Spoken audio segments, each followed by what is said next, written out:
Hai, Assalamualaikum. Bertemu lagi kita dalam channel Cik Ya.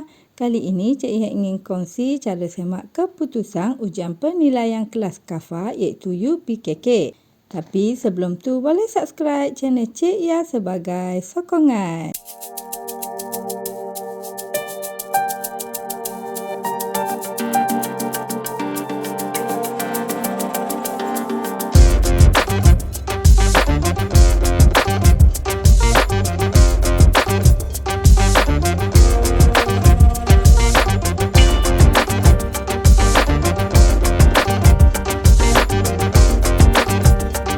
Okey, untuk kita semak keputusan UPKK, mula-mula kita perlu buat carian semakan UPKK dekat Google dalam telefon kita.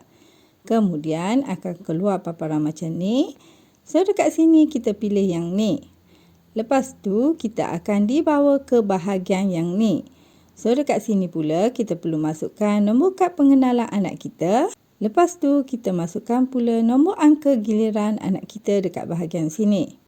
Bila dah siap, kita klik semak.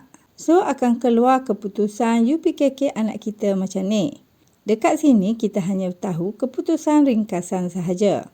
Untuk lebih detail, kita perlu tunggu keputusan penuh daripada slip yang akan dihantar ke sekolah anak kita. Setakat itu sahaja perkongsian Cik Ya kali ini. Jumpa lagi next video. Bye.